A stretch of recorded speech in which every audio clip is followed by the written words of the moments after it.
জাহান্নামে যাওয়ার এক নাম্বার কারণ হলো নামাজ না পড়া, নামাজ না পড়া, নামাজ না পড়া। এটা জাহান্নামে যাওয়ার কয় নাম্বার কারণ? আরো জোরে বলেন না। এখন আপনারা চিন্তা করেন, এই বেনামাজি এই মজলিসের ভিতরে আসেনি? আমি স্পষ্ট বললে কষ্ট পাবেন, এই জন্য প্রত্যেকের অপরাধ নিজে নিজে নোট করেন যে কয়টার মধ্যে আমি আছি। এগুলা নিজেরা নিজেরা ভিতরে ভিতরে প্রতিজ্ঞা করেন, সামনের থেকে অপরাধ যেন না হয়।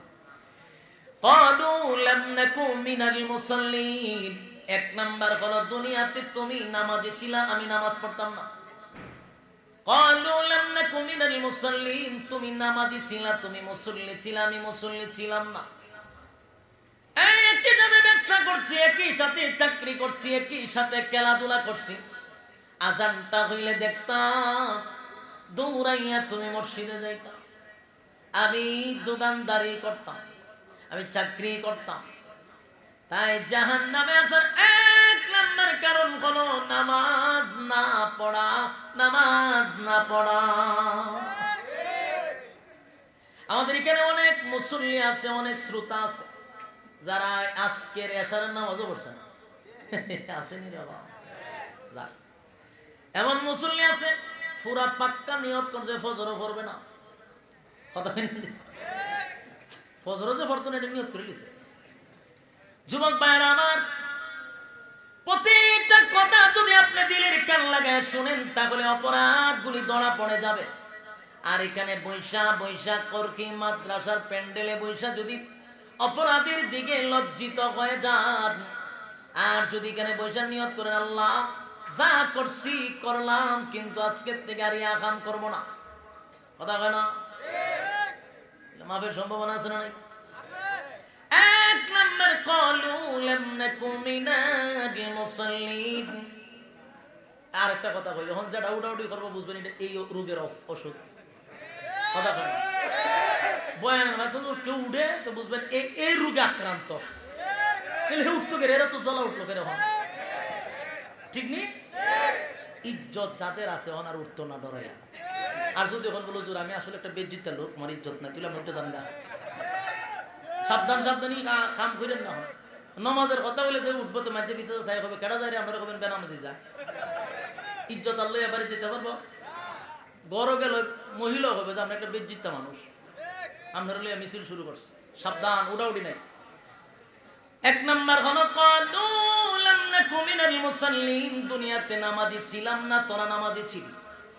যুবক ভাইরা আমার, কিয়ামতের কঠিন ময়দানে সর্বপ্রথম যদি হিসাব হয় এটা নামাজের হিসাব হবে। কিসের হিসাব? আউয়ালু মা ইহাসাবু বিহিল আবদু ইয়াউমাল কিয়ামাতিস সালাহ, কিয়ামতের কঠিন ময়দানে নামাজের হিসাব হবে। আল্লাহর নবী বলেন নামাজের হিসাব হবে। যুবক ভাইরা আমার, হেলায় আর খেলায় সময় নষ্ট করি, নামাজ আমার চোখের সামনে নামাজ ছুটে যায় রে, গুরুত্ব দেই না, গুরুত্ব দেই না। অথচ হাসরের মাঠে সর্বপ্রথম যদি হিসাব হয় গো, বলো না এটা কোন কারণের হিসাব হইব? নামাজের কোন হিসাব? নামাজ এত গুরুত্বপূর্ণ ইবাদত, অথচ এটারে মূল্যায়ন করি না, ঠিক নেই? আল্লাহর নবী দুনিয়া থেকে যেদিন চির বিদায় হয়ে যাবে সেদিন ফাতেমার কথা বলেন নাই, আম্মা জান আয়েশার কথা বলে না, হাসাইন আর হুসাইনের কথা বলে না। শেষ কথাটা ছিল নামাজ। শেষ কথা কি? হাবিবে কিবরিয়া যেদিন দুনিয়ার থেকে বিদায় হয়ে যাবে, পয়গম্বরের প্রচন্ড মাথায় ব্যথা, বুকে ব্যথা, নবীজি উঠতে পারে না, দাঁড়াইতেও পারে না। কখন নবী একবার হুশ হয়ে তাকায়, আবার বেহুশ হয়ে যায়, দাঁড়াইতেও পারে না, বসতেও পারে না। সাহাবীরা নবীর জন্য এসে বসে রয়েছে। মসজিদে নববীর মধ্যে সাহাবায়ে কেরামরা নবীর পিছনে নামাজ পড়ার জন্য অপেক্ষায় তারা বসা। হায় রে, নবীর পিছনে ইমামতিতে নামাজ পড়ব। মসজিদে নববীর মধ্যে সাহাবায়ে কেরামরা একত্রিত হয়ে বসে আছে, কিন্তু পয়গম্বর আসে না। ফজরের নামাজের সময় চলে যায় এমন মুহূর্ত, কোন সাহাবায়ে কেরাম পয়গম্বরকে ডাক দেওয়ার সাহস পায় না রে। নবীর অপেক্ষা করতে করতে এক পর্যায়ে আবু বকর সিদ্দিক রাদিয়াল্লাহু তাআলা ইমামতির মুসল্লায় গিয়া দাঁড়ায় গেছে। যেই মাত্র আবু বকর ইমামতির মুসল্লায় দাঁড়ায় গেছে, সাহাবায়ে কেরামরা কান্নার রোল ফলায় দিছে। কেন কাঁদলেন?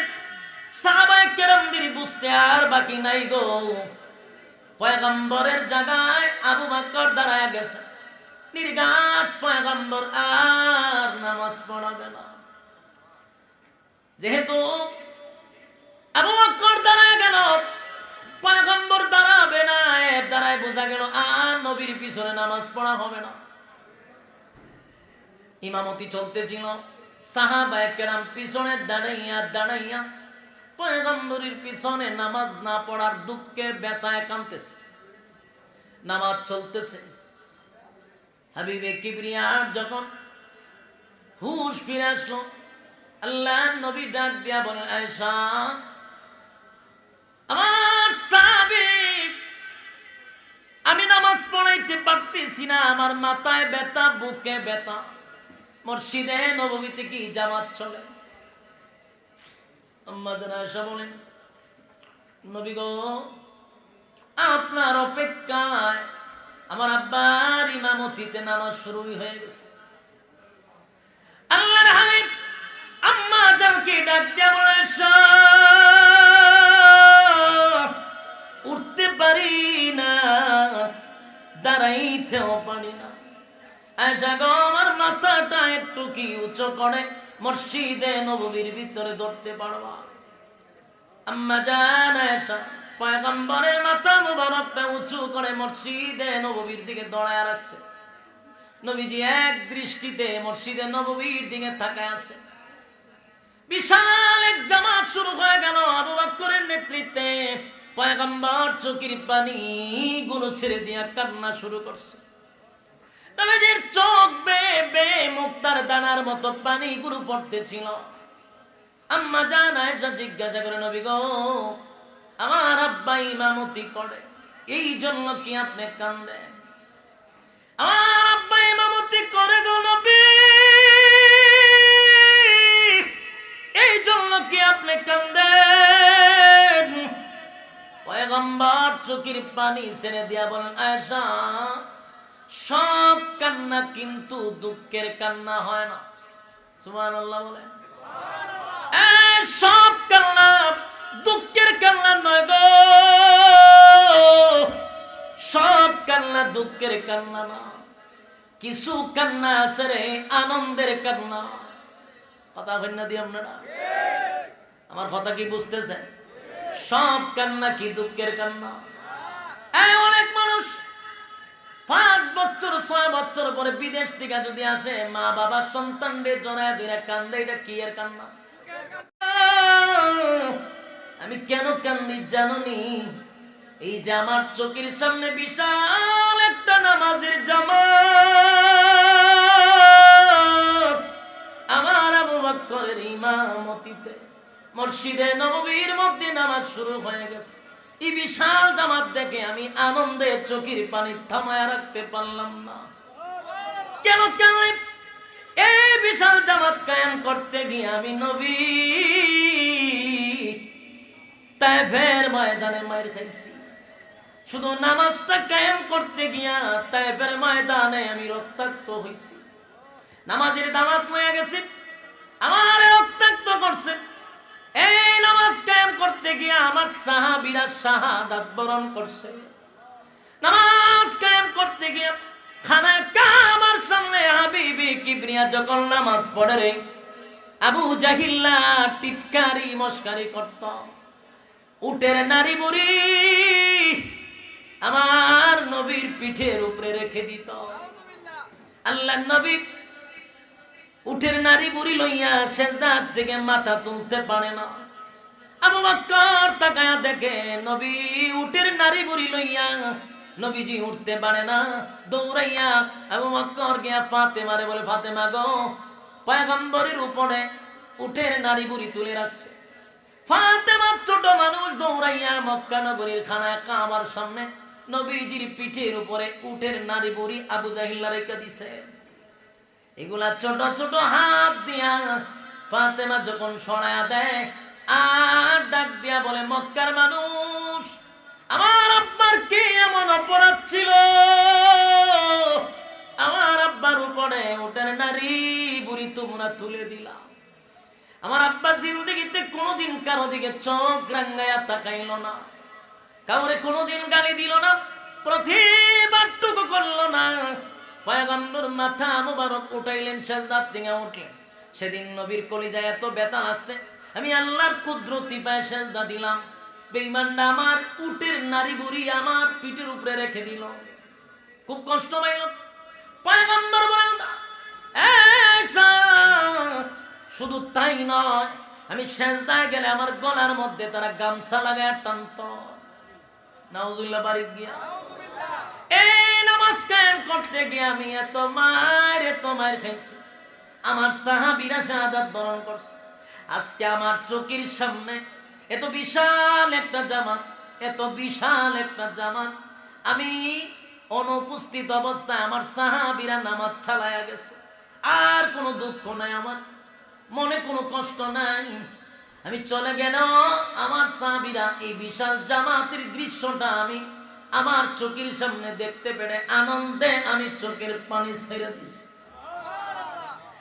যুবক ভাই, দুনিয়ার থেকে যেদিন বিদায় হয়ে যাবে, পয়গম্বর শুধু নামাজের কথা উম্মতের কাছে বলে গেছে, নামাজের ব্যাপারে।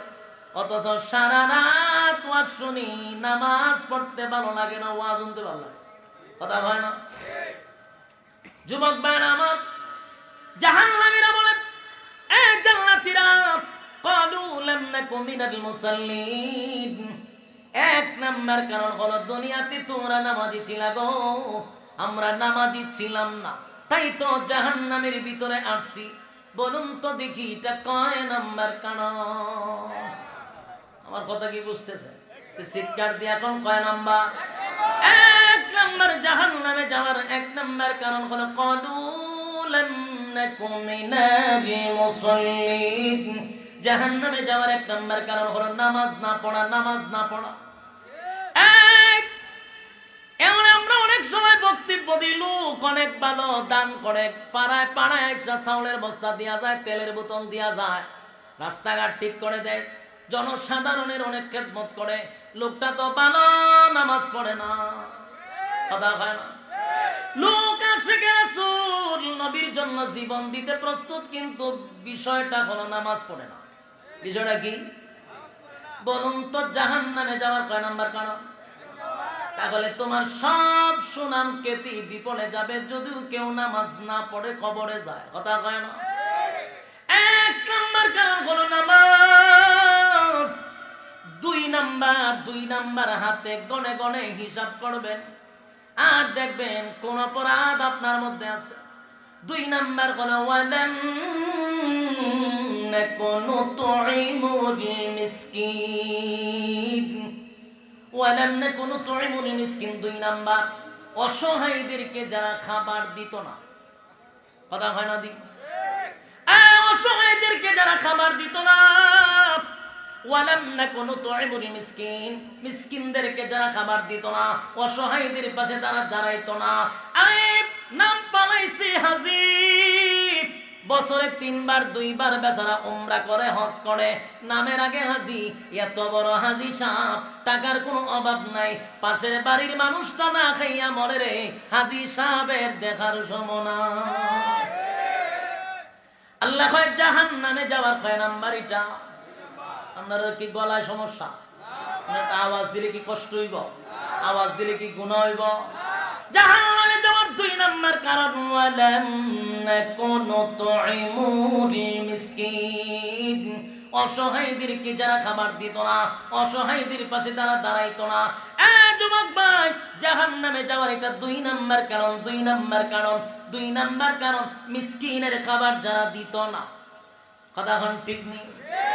তিন নাম্বার, এই 3 নাম্বারটা আমাদের গ্রামে গঞ্জের মহিলাদের মধ্যে স্বভাবটা আছে, আবার মুরব্বীদের মধ্যে আছে, এখনকার উঠতি বয়সী বুলাবানদের আছে, আবার আমাদের মধ্যে আছে।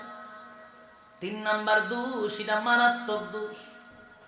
আল্লাহ কোরআনে বলেন 3 নাম্বার হলো জাহান্নামে যাওয়ার 3 নাম্বার কারণ হলো ওয়াকুন্না নাখুদু মা'আল খাইদিন। 3 নাম্বার কারণ হলো যারা অনর্থক কথা বলে, যারা বেহুদা কথা বলে, যারা অপ্রয়োজনীয় কথা বলে, জাহান্নামে যাওয়ার এটা কয় নাম্বার কারণ? এই কথা কোন কয় নাম্বার কারণ? 3 নাম্বার কারণ অনর্থক কথা বলা, অযথা কথা বলা, বেহুদা কথা বলা, অপ্রয়োজনীয় কথা বলা, জাহান্নামে যাওয়ার কয় নাম্বার? 3 নাম্বার। আমরার মধ্যে আসেনি সমস্যা? 5-10 জন মহিলা যদি এক জায়গায় হয়, এদিন আর ফর্তিকা ভরা লাগে না। এই মহিলার জিগাইলে গ্রামের কি খবর, খার গড় কত কেজি চাল আছে, এটা শুদ্ধ আপনারা জানাই দিল। এই যে একজনের ঘরের খবর একজনে তা আদান প্রদান করে, এগুলো হলো বেহুদা কথা, অনর্থক কথা। কথা হয় না? আমাদের সমাজের মুরব্বী টাইপের কিছু লোক, তারাও দেখবেন নামাজটা পৈরির দোকানে গিয়া বয় ঠেঙ্গের উপরে ঠেং দিয়ে 1 কাপ চা লয়, আর অমুক বালানা তমুক বালানা, হের মাইয়া বালানা, এর ফুলা বালানা, এর ফুলা চাকরি করে না, হের ফুলা বেকার করে। এই যে একটা শুরু হইল, এটার এখন অনর্থক কথা, এটার এখন বেহুদা কথা। কতক্ষণ ঠিক? 4 নাম্বার, আমাদের সমাজের মানুষগুলা নিজের চটকায় তেল না দিয়া অন্যের চটকায় তেল দেয়।